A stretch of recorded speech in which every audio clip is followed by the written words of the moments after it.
This is a special live edition. I am thrilled to have Mike Piper on the show with us today. Mike, how are you doing? I'm doing well. I'm happy to be I here. think you and I met like maybe 12 years ago at FinCon, something like that. Probably 2010-ish. So yeah, Okay. a good I don't while think ago. you've been to FinCon for a while. Yeah, it's been a while. Mostly these Yeah. days, the only conference I go to is the Bogleheads conference. Yeah. And I've seen you there the last 2 years. Yeah. So, well, thank you for taking some time with us. I asked folks for questions and I got pages and I don't know how well you can see all this. So this should only be 5, maybe 6 hours. We'll be able to knock this out quick.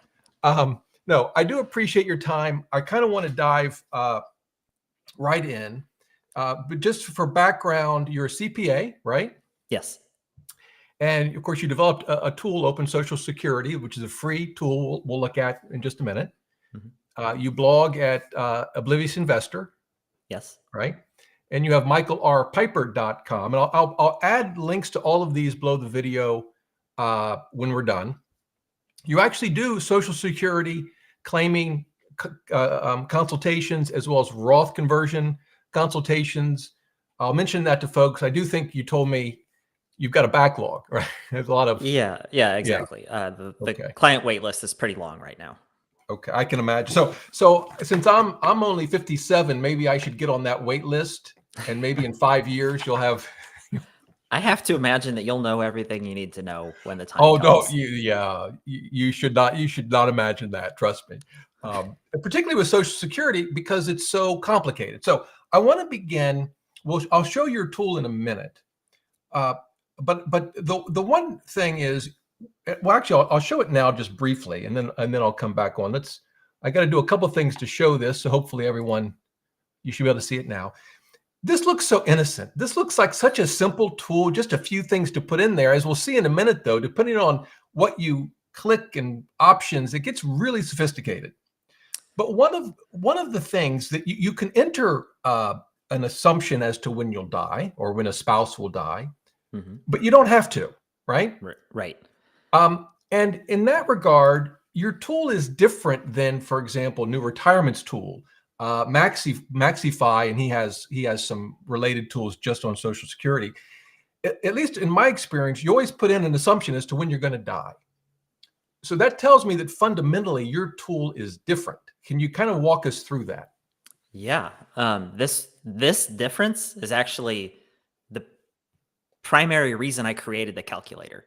So this calculator took me about 20 hours of work per week for about 2.5 years to make. So it was a big project, Wow. Especially for something that's free, right? It doesn't generate revenue. But in my opinion, a Social Security calculator that requires you to tell it when you are going to die is like the analogy I always think of. It's like a blackjack calculator that requires you to tell it what the next card is going to be. And then it tells you whether to hit or not. It's like, okay, great. I didn't need your help at that point. Like if I knew I was going to live to age 100, yes, obviously I should wait until age 70 for Social Security. So I wanted to make something that accounts for the fact that we don't know how long we're going to live. And so that's what's going on here. It does year by year math using mortality tables, and you can adjust which mortality table you want it to use. So it does year by year math and says, what's the probability that I'm going to be alive? And then it multiplies the benefit by that probability to get a probability weighted analysis. And then if there's a married couple, it's doing that for both people, basically. So in a sense, is it taking the average life expectancy for an individual? For an individual, yes. For an individual, there's no meaningful difference, frankly, between this approach and just plugging in, I'm going to die at, and then putting in your average life expectancy. For a married couple, there is a really big difference. And the easiest way to imagine that difference, at least to me, is imagine a same-sex couple and they're both age 62 and they're both in average health. So they have the exact same life expectancy. If you put in exactly their life expectancy as a this is when they're going to die assumption, then what you've essentially modeled, so let's say their life expectancy is age 83. You've essentially modeled now a case in which survivor benefits don't apply at all because they die on the same day. And of course, in real life, that doesn't usually happen, right? We don't Right. usually die on the same day as our spouse. And so in that case, if it was a couple of two males, for instance, there's actually on average about an 8-year window where only one of them is going to be alive. And so survivor Hmm. benefits matter for a period of about 8 years. And so when you use the age at death assumption, you just assume both people die at their life expectancy, you're dramatically underestimating the value Interesting. of survivor benefits. Right. Because the odds are that one's going to die before the other. Yeah, exactly. Yeah. Right. Yeah. We don't die right at our life expectancy most And of the you time. use the same sex example just because life expectancies would be the same, but it's maybe even more, or not more important, but you could even have more disparity with a male and a female. Yeah, right, Yeah. exactly. And of course, they don't have to be the same age, but Right. the concept applies. Anytime you have Sure. two human beings, they're not probably going to die exactly at their Right. life expectancy. Right. Right. Could be a car crash, but normally that's not Right. the norm. Yeah. Well, that makes a lot of sense. And actually, since you mentioned spousal benefits, I want to focus on that. But before we do, I think there's one thing about the tool. I've gotten some questions about it. So let me pull the tool back up again. And for folks watching, of course, if you pick married, you get a drop down or more data to input. But you can also click this little, it looks so innocent, this little checkbox. But when you do that, this pops up, and this opens up all kinds of interesting features. And the one I just want to mention and get Mike for you to talk about is this discount rate. And it's currently set at 1%. So if you do nothing, it's 1%. If you click this, you actually don't see a change. But if you click it, what happens down here is this opens up, and we can now change that discount rate to presumably something. I guess we could go to 0, I suppose, but more likely something a bit higher. So my question, Mike, is can you just sort of walk us through the purpose of the discount rate? What does it do to the results if you throw in 3% or 5%? And how should people think about what to set that at? Yeah. One point, by the way, is that most of the time when you load up the calculator, it's not using a 1% default. The code in the calculator taps into a third-party API from actually the Treasury Department that pulls in the current yield on 20-year tips. Which is that what, just under API, 2%, maybe? Yep, exactly. It's about 1.9 right now. Okay. That API, unfortunately, is not super reliable, nor have I found Oh, one that is very reliable. okay. So sometimes when the page loads, it goes to find that data and nothing comes back. And so then it just uses a default 1% as a fallback. So a user Anyway. could go ahead and put 1.9 in, and that would Mhm. override the API and everything else. Yeah, you can put in whatever you want. The idea here is when we're looking at a Social Security filing decision, we have to account for investment returns, right? Because if you file at age 62, you have money in your hand sooner. And if you file at age 70, you don't have that. And so usually the way this works out, sometimes people conceptualize it as, oh, I'm going to take the money and invest it. In real life, that's not usually what happens. In real life, what usually happens is if you take the money early, you spend that money, but then that allows you to have more of your portfolio remain invested, right? Because you didn't have to spend down the portfolio as quickly. And so either way that you conceptualize it, the idea is if you put off filing, there's some investment returns that we're going to miss out on. And so in finance classes, what we're doing here, what we would call this is a present value calculation. We're accounting for the fact that $1 today is worth more than $1 in the future, because the sooner you have that dollar, the sooner you can invest it. So what the discount rate represents is the foregone investment return. And one, frankly, mistake that a lot of people make here is to use a discount rate that is too high. They'll use the discount rate for stocks, meaning the expected return for stocks. And to put it bluntly, that is an error. That's a mistake. And the reason for that is that when we talk about delaying Social Security, and in order to do so, you're spending down your portfolio faster, we're not talking about spending from your stocks. We're specifically and explicitly talking about spending down the bonds faster in order to delay Social Security. We're trading some of the bond holdings for Social Security. That's what we're talking about. Can I play devil's advocate on that for just a minute? Sure. Yeah. What if someone said, I'm kind of going to spin down both. I've got a 60-40 portfolio, and I'm going to pull money out every year and rebalance. So effectively, I am spending 60% stocks and 40% bonds during the, let's just say, 8 years from 62 to 70, when I might hold off on claiming Social Security. You could do that. You also could spend entirely from your stocks. I mean, you're free to do whatever you want, obviously. Yeah. Yeah. What you're going to find is that to back up a step, in finance, a general principle is that the appropriate discount rate for any present value calculation is the rate of return that you would get from something with a similar level of risk. Right. And with Social Security, the thing that has the most similar level of risk is TIPS, Treasury Inflation Protected Securities. They're not identical, but they're the most similar. But as a separate point, though, so that's the like academic finance class sort of way of looking at it. Absolutely true. Take a risk-free rate of some kind. Right. But in real life, if you say, well, I'm going to spend down a mix of stocks and bonds, you can do that. And that's not necessarily going to be a bad decision, but it's going to be a significant reduction in risk and usually a significant reduction in the expected return of your portfolio. And that might be okay, but that only makes sense if that's your goal. If your goal is to crank down the risk and expected return. You're talking about a situation where you spend out of your portfolio and rebalance every year so that you maintain the same stock bond allocation? Right. In doing that, you are cranking down the risk and expected return. Why would the expected return change? We're kind of getting a little off Social Security, but this is an interesting point. Why would the risk change if your stock to bond allocation is staying the same? Because your household balance sheet includes more than just the stuff in your retirement accounts. Okay, like your house and whatnot. And your Social Security. Or if you have a pension, it includes your pension. Uh-huh.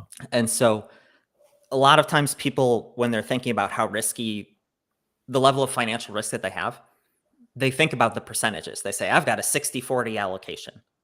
Really what matters is the dollars. How many dollars are exposed to stock market risk?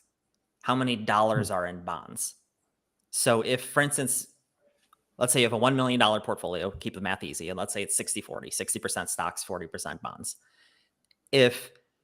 So right now with 60-40, $1 million portfolio, that means there's $600,000 in stocks and $400,000 in bonds. If you were to spend down, let's say it's $100,000 of bonds and you got more Social Security in exchange for that, now your portfolio is, quote, only $900,000, 600,000 out of 900,000. Now your stock allocation, quote, went up to 2/3. It's still just $600,000 in stocks, though.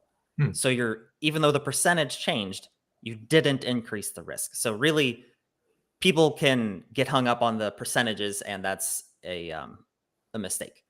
So that's interesting. I've not heard that perspective before. I think the counter argument might be, well, in terms of the portfolio itself, you've increased the risk of, if you just focus on the portfolio, you've increased the risk if you define risk based on variance, just because the higher percentage of stocks.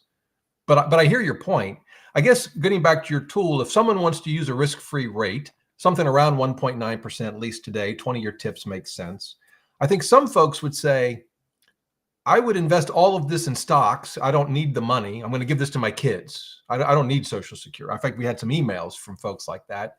Mm-hmm. In their minds, they might be saying, I want to use a higher discount rate because whenever I get Social Security, it's going into an S&P 500 or a VT from Vanguard, and that's just going to sit there until I'm dead. But I suppose for most people, that's not the case, right? That's an unusual scenario. That can make sense, but it only makes sense if the household portfolio is already 100% stocks. Mm-hmm. And you want even more stocks. If the portfolio already includes some bonds, then what we need to be looking at is exchanging those bonds for Social Security. Interesting. Okay. So let's go to spousal benefits. Sure. I have some questions about the tool, but let me ask you some general questions about the spousal benefit first. A couple of simple scenarios. Let's say we've got a couple. We'll just assume the wife makes more than the husband.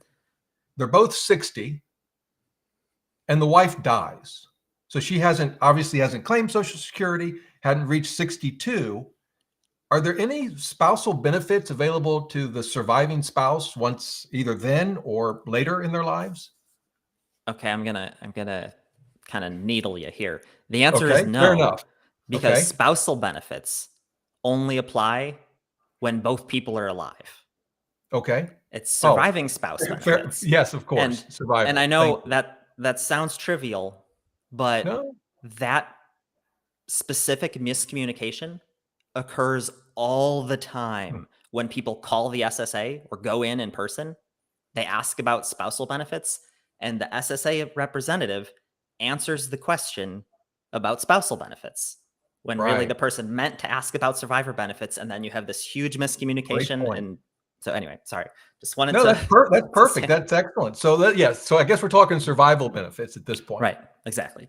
So, in this example, husband and wife is the higher earner. She dies at age 60.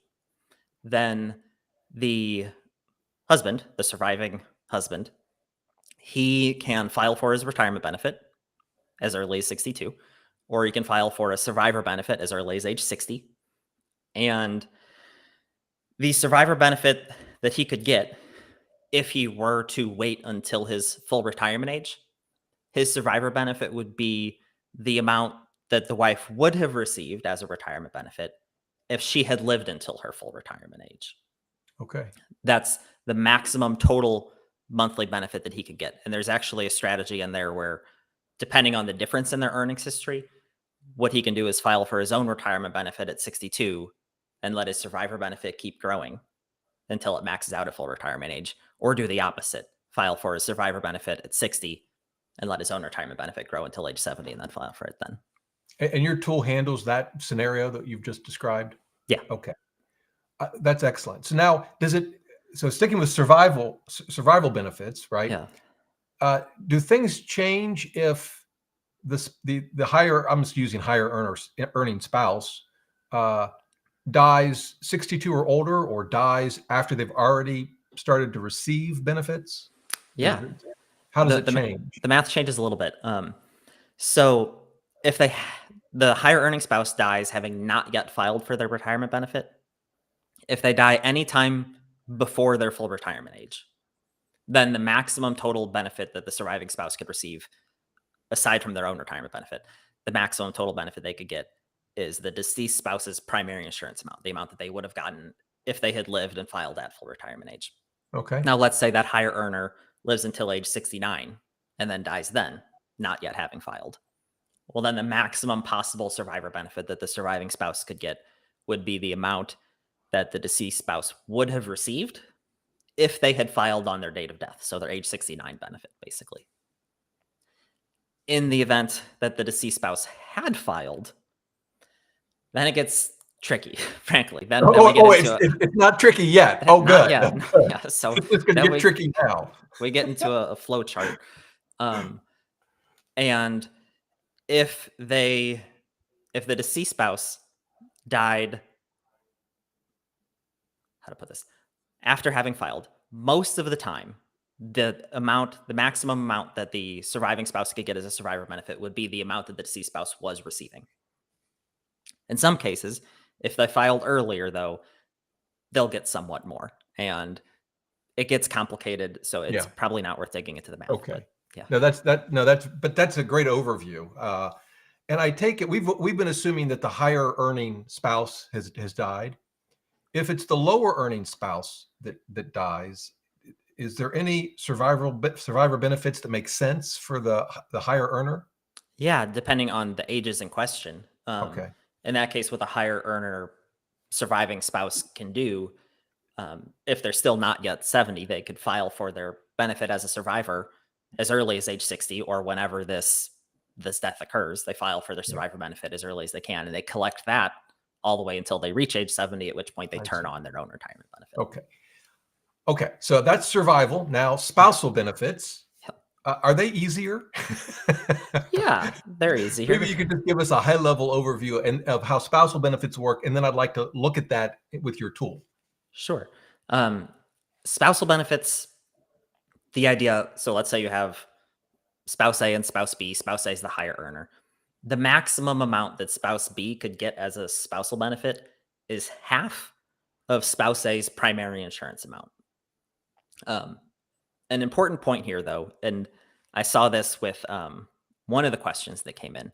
Some people think that when a person is receiving a retirement benefit and then they start receiving a spousal benefit or start receiving a survivor benefit, they think that that turns off their own retirement benefit. That's a common misconception. That doesn't happen. You don't actually switch from your own retirement benefit to a spousal benefit or switch from your own retirement benefit to a survivor benefit. Instead, you keep getting your retirement benefit, which is the same amount it's always been. And then you get another benefit added on. And here's an example. So imagine spouse A has a primary insurance amount of $3,000. Spouse B has a primary insurance amount of $1,000. And now let's imagine that spouse B, the lower earner, $1,000 primary insurance amount, they file for their retirement benefit at full retirement age. So it's exactly $1,000 monthly benefit. If at some later point their spousal benefit kicks in, it's going to be a $500 spousal benefit to bring their total up to half of the other person's primary insurance amount. Gotcha. And sometimes people say, well, who cares? Because it's still $1,500. Why is it important that 1,000 of it's a retirement benefit and 500 is a spousal benefit? Two reasons. Number one is that sometimes the math actually is different because there's various rules like the government pension offset or family maximum rules that can reduce your benefit as a spouse, but they won't reduce your own retirement benefit. So it matters what's what. The other reason is, again, this situation where you talk to the SSA and you ask something about, oh, well, how much will my spousal benefit be? Or how they're going to answer exactly what you ask. Right. And so if you've got some misunderstanding about what your benefits are and what's called what, there's going to be a big miscommunication. So they would tell you in your scenario, your spousal benefit will be $500, and you're thinking, wait a minute, I was getting 1,000, now I'm only getting 500. Exactly. And that happens all the time. Well, and I'll show it now, but in your table, you reflect it the way you've just described it. And I think it's led some folks to say, wait a minute, am I getting both? To which your answer would be, well, yeah, you are. It's just they're not adding up to double. They're just adding up to different pieces. Yeah. Exactly. So let's take a quick look. If I can, maybe. Here we go. So in this case, what I'll do is we'll get rid of this for the moment. And I'll put in someone whose birthday is today. And as I'm entering this, if I do something horribly wrong, let me know. But we put them in if they were born in 62, I think that makes them 62 today, I think. Yep. And we'll say, you mentioned 3,000, so we'll do that. And we'll do a spouse who is maybe just a couple of years younger. I don't know. And we'll leave that at 1,000. Sure. And we'll say no one's filed. And so in this scenario, you have the spouse, in this case, the lower earner filing what, 64 and 8 months, right? Yep. And then the higher earner filing exactly at age 70. And then I guess the lower earner spouse claiming spousal benefits effectively the same time. Right. They can't turn on their spousal benefit until the higher earner has started their retirement benefit. So this is saying that they start their spousal benefit as soon as they can, which in this case happens to be when they're 72. So one administrative question here. To get your spousal benefit, do you have to do anything, or does the Social Security Administration just automatically send it to you? Yeah, it's what's called a deemed filing, which means that it's automatic from a legislative point of view. From an actual administrative point of view, you should make sure to file for it. In theory, here when this higher earner files at age 70 for their retirement benefit, the person on the phone or whatever, however this communication happens, they should be asking and making sure that the spousal benefit, that's the thing they should be inquiring as to. Like, is there somebody else's spousal benefit that needs to get turned on right now? Right. But you don't want to just miss out on, Social Security dollars that you could be receiving. So Right. Sure. do go ahead and apply. Okay. And when you see dates here like 64 and 8 months, or whatever it is, when someone decides to file, or how soon, like if I wanted to start my benefits in August of this year, when would I actually file and start the process? Yeah, you can file as early as 4 months in advance. So Okay. August, you could file in April if you wanted to. Okay. You don't have to, but you can. All right. And then, so if we go down to the table, this is the higher earner down here that kicks in, 44,000 a year. And I guess this was your point. The lower earners getting 10,000, just over 10,000. Is this in current dollars? Yes, everything's in today's dollars. Okay. And then the spousal benefit kicks in here at 6,000. Is that the Right. idea? Yep, that's at $500 per month. That was the half of 3,000 minus 1,000. Oh, right. Yep. Right. And then this just doesn't repeat every year, but it just, I guess, Yeah, we rolls it up. Yeah. Okay, so that's the idea. This 6,000 represents half of the higher earners PIA, which was $3,000, so that'd be 15. Yep. Yeah, that makes minus that the actually lower makes earner's own sense. PIA. Okay, Yep. so you're not double counting here, is the point. Right. Okay, well that's helpful because we had a few questions about that. We've covered survivor benefits. I'm sort of going through my list of questions. We've covered survivor benefits. We've covered spousal benefits. Anything we've missed in either of those categories that you see that comes up frequently? Those are the big things, I guess I would say. There's a whole list of other, as far as just the rules, I think we've covered the primary points, let's say. Okay.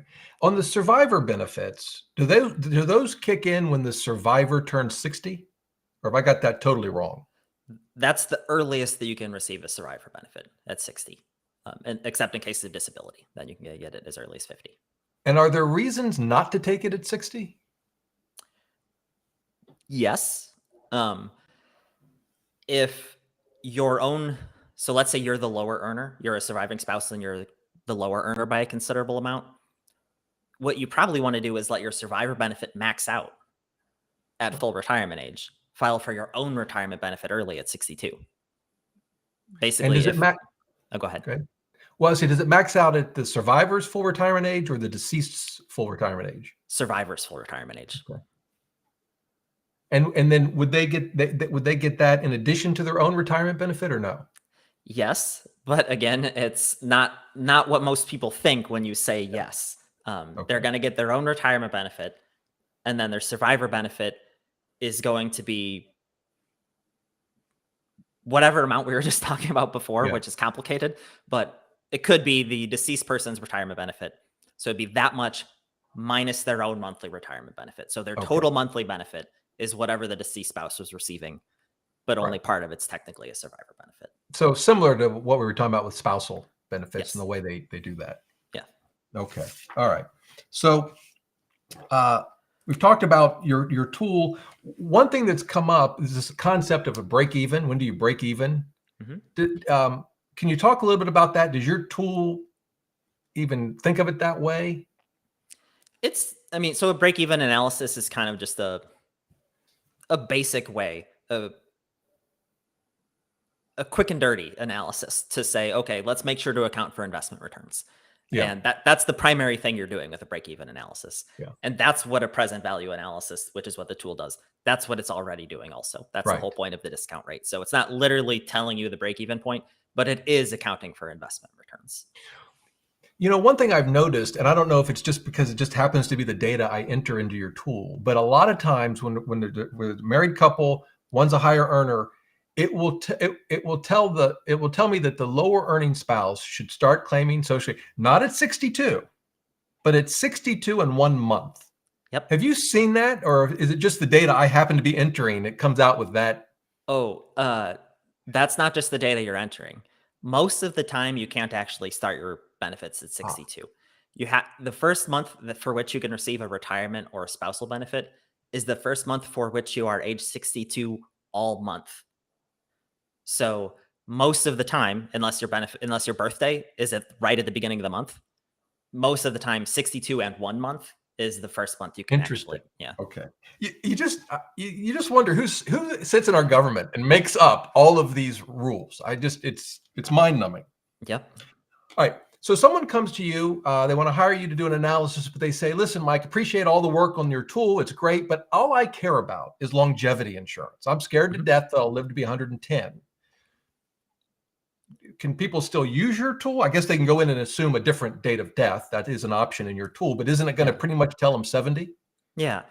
So I think if you go look at the calculator's about page, there's three things. The very first thing it says right at the top of the about page is this calculator does an actuarial analysis, basically trying to figure out what filing age or what combination of filing ages would be expected to provide the most spending power over your lifetime. But that's only part of the analysis. There's other things that you need to be looking at. And one of them is exactly what you just brought up. It's the fact that delaying reduces longevity risk, right? Because from a financial point of view, the thing that's scary is the scenario where we relive a really long time, right? Like, we'd like to think that we're going to live a long time. That's not normally what we think of as scary, but from a financial point of view, that's what's scary. Because if you retire at 62 and get hit by a bus at 63, you probably didn't run out of money during your retirement. It's the scenario where you live to 105 or something. And so the calculator is doing the actuarial math, but you also do want to consider the fact that delaying reduces your longevity risk. It works out better in the cases where you live a very long time. And so it's the same as with any other sort of an insurance analysis that we do, right? Like, we want to look at, do we need this protection and how much are we paying for it? So look at the scenario where use the calculator to look at the scenario where both spouses wait until age 70 and see how much worse is that from an expected point of view relative to the strategy the calculator recommended. Yeah. And that's what is essentially the cost of that additional longevity protection. You could have both spouses wait until 70. And in a lot of cases, that really does make sense. It should only be the calculator should only be a piece of the analysis. It's doing the math part of it, the actuarial math, but you do also want to look at the longevity risk point of view. And frankly, we should also be looking at the tax point of view also. So well, we're going to come back to the tax. Yeah. Yeah, keep that. Let me just show folks and what we're talking about in the tool, and then you can correct me if I get this wrong. But in terms of when you're going to die, if you'd select this option, you can come down to mortality tables, right? Mhm. And then it opens up this here, and you can pick different tables, including for smokers and whatnot. But you can also just assume an age of death, right? Sure. And if we can just leave it at 100 if we're thinking about longevity, and that's for one. You could do it for one spouse, right? Or you could come in here and say, well, no, let's assume both spouses live to be 100, and then you could do the analysis. Yep. We can guess what it's going to say. Yeah. Well, 67, right? For one spouse and 70 for the other. And that's right in this case, because their spousal benefit is going to be what's relevant here for most of their life. Yeah. Because of the difference in their PIA. Mm-hmm. Yep. Yeah. And then if you wanted to look at different things, this is a cool part of your tool. Is this I guess chart or box here. And just as a quick thing on this, the light green, I guess we'll call it, is the optimal strategy that your tools come up with, right? And it's always just 1 point on the chart, right? Yeah, unless the very rare case where two different ages had exactly the same present value. Yeah. Okay. But you can look at different scenarios where either in this case the higher earner claims earlier than this, so it'd be going to the left. You could click on any spot; it'll show you the details, and then the spouse can claim at different time periods on the I guess the y-axis, up and down, and it allows folks to look at sort of the differences depending on just sort of an easy way to see the differences without having to go back up and change all the inputs, I suppose. Yeah. Right. Exactly. Yeah. So that's very helpful. Did you develop this tool? Did you have someone help you develop this? So that piece that we were just looking at. Yeah. Yes. So the actual benefit calculations were all mine. And then one day out of the blue, a person who had worked previously as a software developer, but that was not his primary career, emailed me and said, because the whole calculator is open source, so he had already installed it on his on his computer and played with the code, and he wrote the code for that chart, and he just sent it to me. He said, "I think this would be something. I think the calculator should do this. It'd be really neat." And as soon as I installed it on my own and looked at it, I was like, "Yes, this is amazing. This is fantastic." That's great. That's so great. Brian Quartz is his name. So thank you to him. Okay, shout out to Brian. Good. Yeah. You mentioned taxes, so let's talk about that. Maybe you could just talk at a high level. I can tell you that one question that came up was the individual said, "Look, I want to do a bunch of Roth conversions, and so I'm thinking, do I want the extra tax burden that claiming Social Security, say early or earlier, will generate for me if I'm trying to do Roth conversions during that time?" But that's just one example. But maybe you could just speak generally to how you think about taxes and their impact on claiming a Social Security claiming strategy. Yeah. Obviously, tax planning is very case by case, but most of the time, it is another finger on the scale in favor of delaying. And there's two reasons for that. Reason number one is simply the fact that Social Security benefits themselves are not fully taxable. Only 85% at most can be included in your taxable income as far as federal income tax. And at the state level, in many states, they're not taxable at all. Yeah. And so, as we're discussing a little while ago, when you delay Social Security, what you're doing is spending down the portfolio in order to delay Social Security. And so, in a lot of cases, what that ends up looking like is you're spending down a traditional IRA in order to get more Social Security. And so you're giving up essentially future traditional IRA dollars. So you're giving up fully taxable dollars in order to get more partially taxable dollars. And so that's a net win most of the time. The other point is exactly what you brought up, which is Roth conversions, which is that by pushing the Social Security date later and later, that just gives us a longer window of years, because the typical time that Roth conversions make sense, again, it varies from household to another, but the most common case is one or both people have retired, Social Security hasn't started yet, and RMDs haven't started yet. So you've got this temporary dip in your income. And so the longer we can make that dip last by putting off Social Security, the more years it gives us to do Roth conversions. Right. So most of the time it's a point in favor of delaying, but it varies. Makes sense. I got an interesting question. The benefits go up as you delay, but once you turn 70, then they don't keep going up after that. But is there ever a scenario where it makes sense to delay claiming Social Security until sometime after the age of 70? Okay, so I saw this question too. Yeah. The usual answer from just like a purely Social Security benefits point of view, the answer is no, because they don't grow past age 70. However, you can backdate a claim if you're older than full retirement age. You can backdate a claim up to 6 months, but no earlier than your full retirement age. So if you waited until 70 and 6 months, you could say, I'm filing right now, but give me a retroactive lump sum as if I had filed at age 70. Give me those 6 months all right now. And so depending on when your birthday is and whatever other tax planning considerations, you could basically push those first few months of Social Security into the next tax year, potentially. And interesting. There could be some cases when that would be helpful from a tax planning point of view. If you wait more than 6 months, though, then you're losing a month of benefits for every month you wait. Yeah, don't do that. Yeah. But I guess there could, if you're born in the second half of the year and you want to push your income into the next year, it might make sense. Yeah. I'd be a little nervous that something would go wrong and I'd miss out. I don't know. But I get the point. Yeah, the SSA is pretty comfortable with processing retroactive applications. That happens a whole lot. So I wouldn't terribly worry about that one. Yeah. Well, speaking of age 70, another question that came in, this was someone who immigrated from another country, and they're not going to have enough Social Security credits, to qualify for Social Security at the age of 70. But they expect to have enough later because they're going to keep working.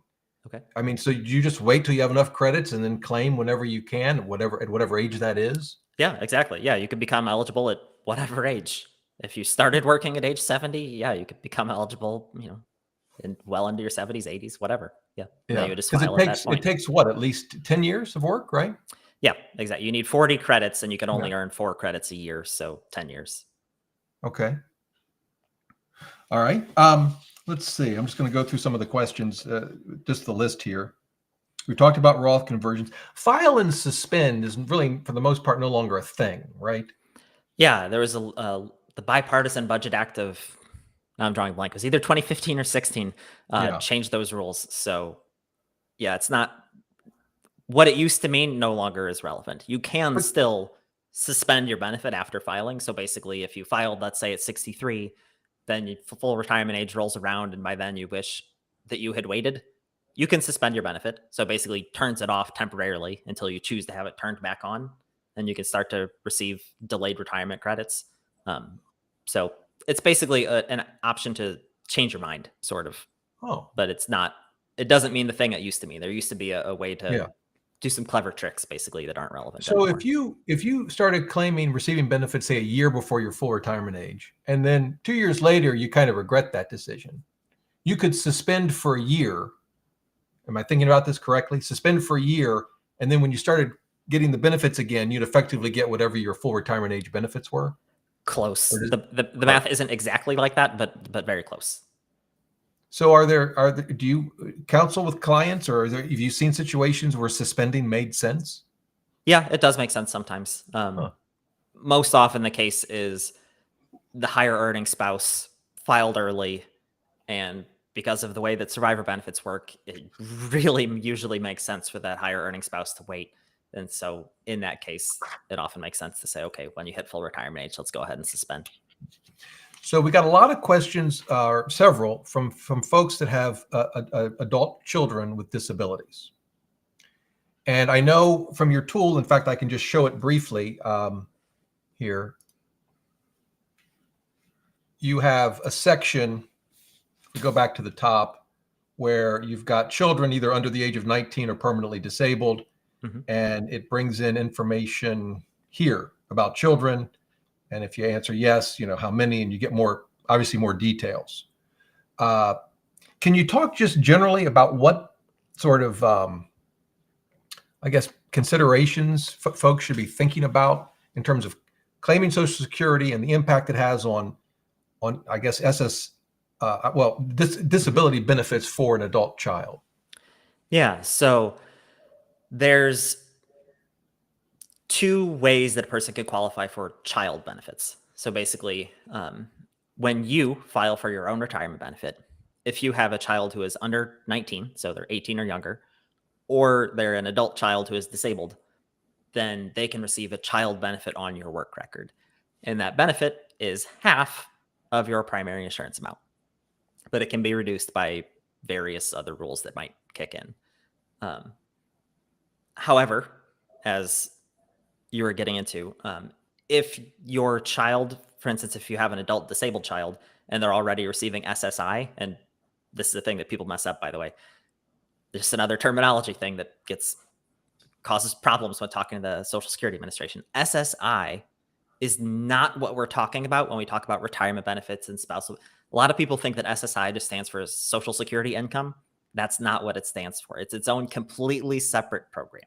And it's for people with lower income, people who are disabled. And so if you have an adult disabled child who is receiving SSI, there are income limits on those benefits that they can receive. So if they start receiving a child benefit on your work record, it could turn off that SSI benefit.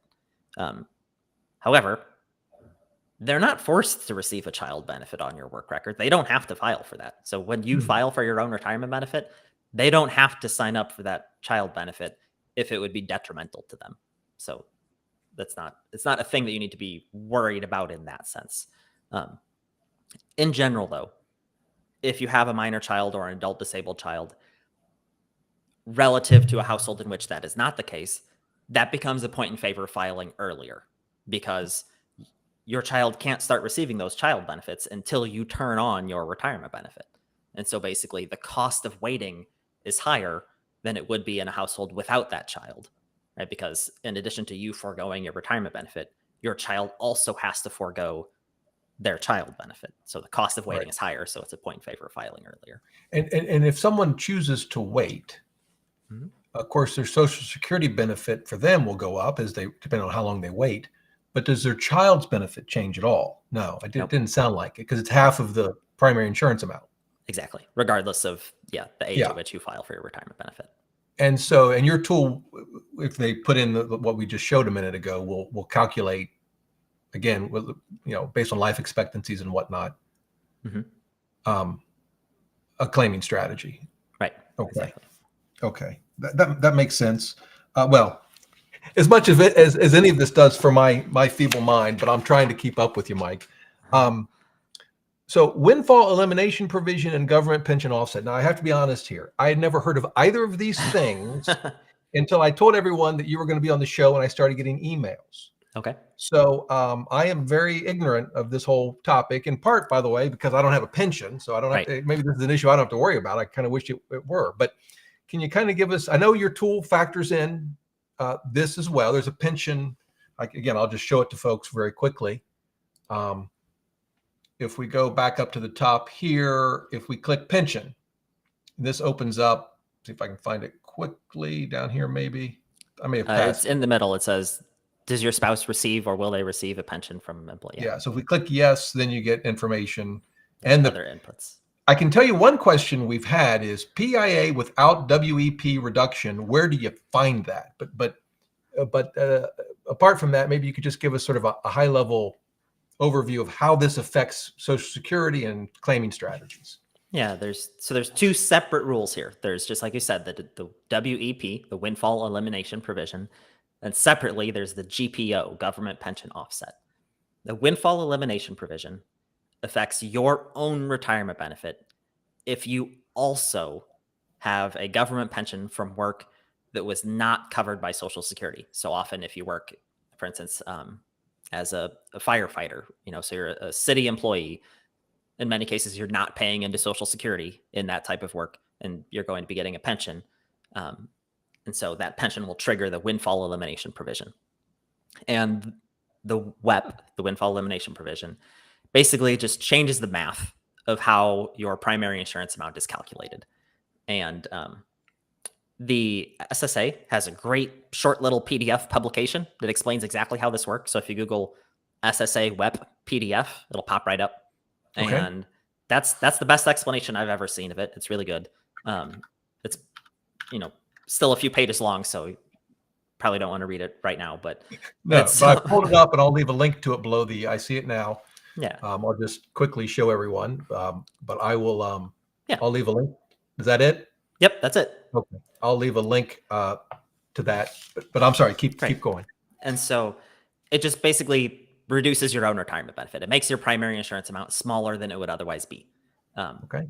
But that's pretty straightforward. The way that affects the filing strategy, it's just as if your earnings history was lower than it actually is. That's how the math works. It doesn't make anything weird or tricky. It's just your primary insurance amount is lower. So now you might be the lower earning spouse, even though in actuality, maybe you earned more than your spouse. So that's all that does. Okay. Separately, we have the GPO, the government pension offset. And what that does is it reduces the amount. So if you receive a government pension from work that you did that was not covered by Social Security taxes, so again, you're a local firefighter, for instance, then any amount that you could receive as a spouse or any amount that you could receive as a survivor benefit will be reduced by 2/3 of your monthly pension amount. And so often the way that works out, if a person works in this government role their whole career, is that their pension will be large enough that it just completely wipes out any spousal or survivor benefit that they could otherwise receive. So then what ends up happening is essentially you've got the government employee spouse and then the private sector spouse. And the decision for the private sector spouse, their Social Security decision, is basically as if they were single because there are no spousal or survivor benefits for the other person. But again, the calculator takes care of that. So you could just plug in the numbers and it'll do the math. And so this only applies, like if you worked at a corporation, a for-profit corporation that had a pension, do these things kick in? No. Because you're still paying Social Security. You don't get out of it. So this is mainly firefighters, as you mentioned, teachers, probably. Yep, lots of teachers. Okay. So one question, if I can find it, I've got so many. Oh, here, I think it's, my spouse is a retired teacher who collects a state pension. She's subject to the WEP. She also had other lifetime earnings where Social Security was withheld. So she would get a small amount from that too. Mhm. Where the WEP reduces PIA figure comes from. So I mentioned that. Where do they go to get that? Yeah. The SSA, call them, is the answer. Oh, Because your statement, your Social Security statement isn't going to tell you this information. So you need to call them, give them all the information about your pension, and then they will do the math for you. okay. And And then another. oh, go ahead. Go Sorry. ahead. No, it's okay. I was gonna say there's no way to do the primary insurance amount math, either with WEP or without WEP, unless you have the person's full year by year earnings history. And so any calculator online that's not asking for that can't be doing this math. And basically, so the SSA, who already has that history, is the best place to go. The only calculator I know is like Maxify that will have you upload your work history. But again, it's not doing the same sort of actuarial analysis that your tool is. Another one, SSA.tools. It's free. It's made by another Boglehead forum member. Okay. I don't know though if it'll do the WEP math for you. It'll tell you your normal primary insurance amount based on earnings history. But I love tools, and this is a new one to me. I've just pulled it up. I'll link to that below the video too. Cool. Okay. One question, I think you may have answered this, but someone wrote in and said, my wife, who's a teacher, was told that if she decided to receive a state pension, she would not be eligible for Social Security and would not be eligible for my survivor benefit either. If I understand you correctly, that could be true. It could be true with respect to the survivor benefit. It could depending on how much your pension is and how much the survivor benefit is. 2/3 and wipes it out. Yeah. The WEP though, so the GPO won't affect her own retirement benefit at all. It's the WEP that would do that. And the WEP can never eliminate your retirement benefit. It can only shrink it. So if she did have, 40 credits to qualify for her own retirement benefit, she'll still be able to get it. It'll be smaller than it would otherwise be, but it won't be zero. But yes, so if the spousal and survivor benefits could be zero though. Yeah. So if you're a teacher your whole career and you never paid into Social Security, obviously you don't have any Social Security benefits. And if 2/3 of your pension erases all of your survivor or spousal benefits, you don't get anything from your spouse's record. Yep. And those are some big ifs. Yes. And you've presumably got a very nice pension, which is, I guess a good thing. Right. But that's how that works. Yeah. And that's not rare. There's a lot of people in that situation. Yeah. Well, my mom was a teacher, but I know she gets a little Social Security. I'm not sure how that all works there for her, but all right. This has been fantastic. And I mean, you're just nailing all of these and you don't even look tired. So, so here's another interesting question. I've just got a few more and then I'll let you go. By the way, are you still rock climbing? Is that still a thing for you? Yes, absolutely. It's my favorite thing in the world. Any big climbs lately, or we're not going to see you on a National Geographic climbing without ropes, are we? Some like 1,000 feet up in the air. No, yeah, I use ropes. Okay. Yeah. I'm a ropes climber. All right. Fire. Yes. People that retire early and they say, look, I can go to Social Security and get my primary insurance amount, but that's probably not what it's going to be because, I'm either going to maybe go down to part-time or quit working altogether. And so I might have enough credits to qualify for Social Security, but isn't that going to, over time, isn't my PIA going to go down? And how can I even sort of do the analysis if I really don't know what that number is going to be yet? Yeah. So firstly, SSA.tools, that's the answer for this. Oh, okay. You plug in your earnings history and then it's got little sliders. So you can say, I'm going to earn this much for this many more years. And it just tells you the answer. Oh, that's great. Okay. Yeah, it's excellent. It's super fast. I could tell you more about how the math works, but the tool is so good that I don't know that it's necessarily worth digging into the. Okay. Yeah. No, that's great. I think we're just about to the end. Oh, another question that came up is, you can put in your tool an assumption that a spouse dies, let's say early, when they're 75 or whatever. And of course, if that happens, your tax rates change because you're now single. But of course, I don't think your tool sort of factors that in. Would that be a relevant thing to think about in terms of when you might claim or? So The tool does not account for taxes at all. That's exactly correct. Again, as I said at the beginning, just accounting for the Social Security rules was about half Daunting. of my work for 2.5 years. And Yeah. so, Yeah. and the tax law is wildly broader and Oh, more sure. deeper than so there's simply no way to do that for a free calculator. It Right. would take forever. But I don't think that's a major factor with the Social Security decision. It is a significant factor for various retirement tax planning decisions. So if we're looking at, doing a Roth conversion, for instance, which is again one of those big retirement Yeah. planning questions, that is an important thing to be thinking about. Is okay, our tax rate right now is whatever percentage, and that's the tax rate we would pay on a conversion.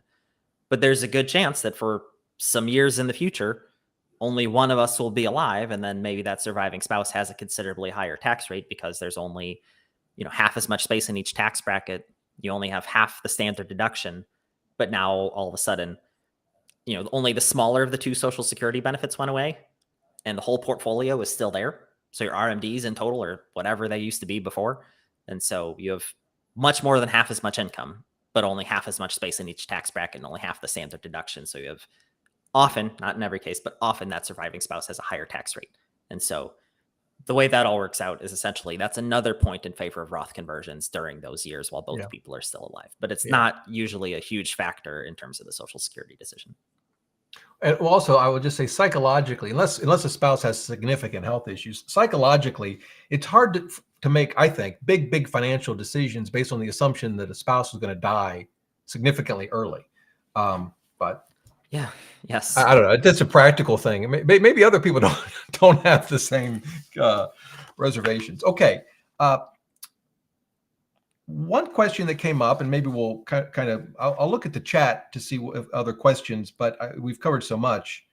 But Social Security cuts, that's always a big question. Is Social Security going to be around? I know your tool, you can make some assumptions about that, but how do you think people should think about that and as they think about when to claim Social Security?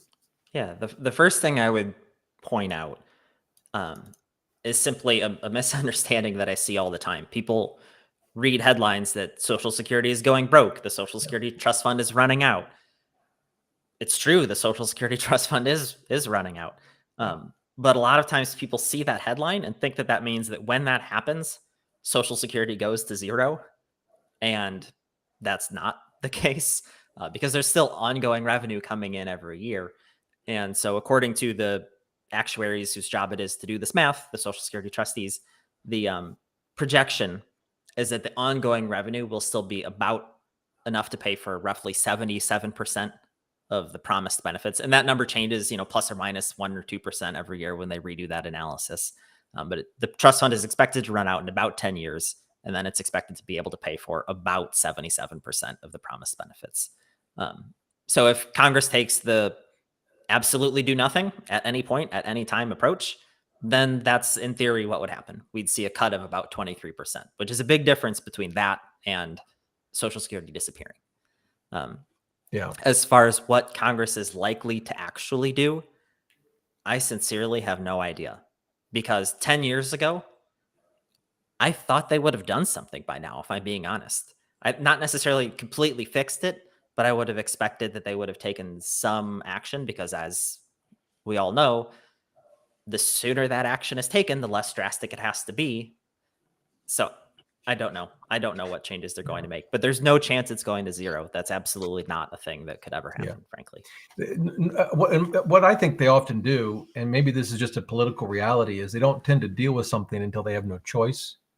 I saw one proposal, not in Congress, but to remove the tax benefits of, say, 401ks and IRAs and use which on the whole benefits, I guess, more well-off individuals. Yeah. And use that money to shore up Social Security. Did you see that study? I don't know what your thoughts are on that. Yeah, politically, I can't imagine that happening, but. Right. Well, that's an interesting study, though, in that the two people who wrote it are, one is a well-known conservative economist and the other is a well-known, more left-oriented economist. And they're both recommending that strategy. So calling it bipartisan implies that it has bipartisan approval in Congress, but it's got bipartisan approval among at least these two economists, who are both people I respect. Yeah. It's an interesting idea. What will Yeah. happen? I have no idea. Yeah. I actually, some folks have emailed me and said that the WEP provisions are maybe subject to, there's some pending bills that could make changes to that. Have you followed that at all? I would be shocked if that ever happens, frankly. Really? Yeah. Yeah. The WEP is in there for a reason. Yeah. And I mean, if you're affected by it, obviously it doesn't feel good. It means that you paid Right. more relative to the benefits that you're getting relative to other people. That's the reality of it. But it was put in there on purpose. I mean, it was put in there basically to say that um, the way that primary insurance amount calculations work, basically for the first modest amount of earnings, you get a really high replacement rate. And the idea is basically that Social Security, to a significant extent, the whole point is just to eliminate poverty, right? That's why there's child benefits, child disability benefits, survivor benefits for children. Like, that's where so much of the motivation for the Social Security law comes from, is just avoiding poverty. And so the whole point of the WEP is saying, well, you already have a pension, so we're not going to give you that effectively bonus that most people get, is what Yeah. they're doing there. So Yeah. whether you agree with that or not, Yeah. is going to vary, obviously. But it's not a sometimes people I read think that it's like a fluke in the law, and it's not. It was put there on purpose, whether we like it or not. Yeah. One question in the chat that I think is, and we've covered spousal benefits, but the question is sort of like this. It says, for the lower earning spouse who plans to eventually collect spousal benefits, right? Does it matter when they start claiming their own benefits? Does that affect their eventual spousal benefit? It doesn't affect their own eventual spousal benefit, but it does affect the retirement benefit that they will keep getting when their spousal benefit turns on. So, simple math, let me come up with an example here. Let's say we've got higher earner with a $3,000 primary insurance amount again, lower earner with a $1,000 primary insurance amount. So, let's say that lower earner files 4 years early for their retirement benefit. So, they're getting $750 a month instead of $1,000 a month. Then let's say after they reach full retirement age, their spousal benefit kicks in at some point. Their total monthly benefit at that point, instead of being $1,500, so instead of being half of their spouse's primary insurance amount, it's going to be $1,250. It's going to be half of their spouse's primary insurance amount minus the $250 reduction in their own retirement benefit that still applies, because they're going to be getting a $750 retirement benefit plus $500 spousal benefit. So that reduced retirement benefit is still relevant. However, when the survivor benefit kicks in, that's no longer true, because the way that the survivor benefit is reduced for your own retirement benefit, hang on, let me try to put, okay. So the way that the spousal benefit math works when you also have a retirement benefit is they say half of your spouse's primary insurance amount minus the greater of your own primary insurance amount or your own monthly benefit. And so that's why if your own monthly benefit is smaller, they're still reducing it by your full primary insurance amount. With a survivor benefit, if you also have a retirement benefit, they just subtract whatever your actual retirement benefit is. So if your retirement benefit is smaller, the reduction is smaller. And so, again, this example, $3,000 primary insurance amount for higher earner, $1,000 for the lower earner. If the lower earner files and gets a $750 retirement benefit, their survivor benefit could be $2,250 to bring it all the way up to $3,000 if they wait until their full retirement age, basically. Sorry, there's a lot going Interesting. on here. I think I followed all of that, but I'm not going to dare try to repeat it. But it sounds like you could have a lower benefit for the spousal benefit, but then once if assuming you outlive your the higher earning spouse, eventually you'll get the higher amount when they die. Exactly. Yes. Good. Right. Very good summary. Yeah. Okay. Wow. We've covered so much, and it's been a full hour. I'll link to everything below the video as soon as we're done.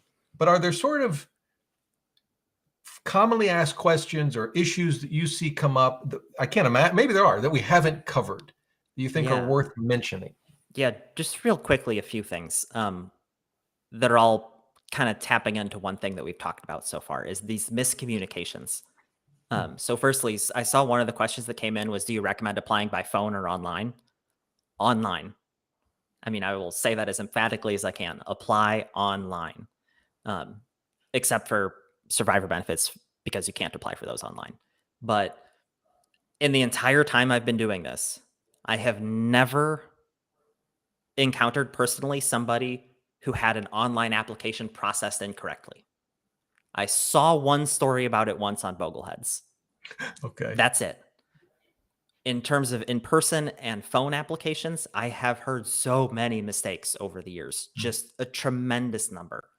And sometimes it's because the SSA messed up. More often it's because, again, there was a miscommunication of some sort because the person calling the SSA or the person going into the SSA was asking or saying something that they didn't mean to say. They thought they were saying something else. And Right. so the SSA did what they said, but they didn't do what the person wanted them to do. And so Right. online is for sure how I would apply. Okay, good. That's good. But, Anything else? there's a couple more common miscommunications. I guess just one more thing is Okay. entitled versus eligible.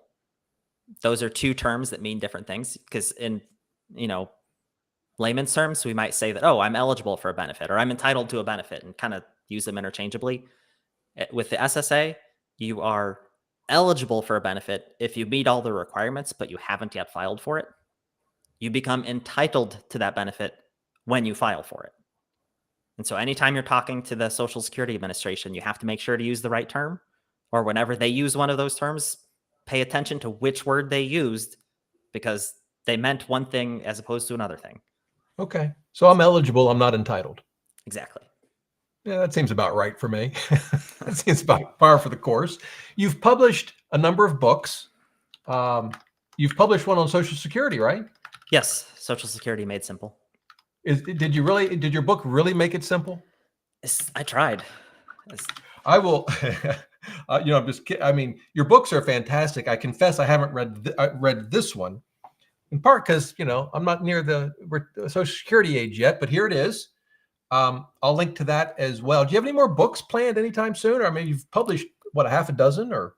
11 or 12, I think. 12. Oh my goodness. Okay. Yeah. Right now, the current writing project is just doing updates of certain books because so many of them cover tax material and so on that they need updating regularly. I can tell you the big request from folks is if Mike Piper would do with Roth conversions what he did with open Social Security.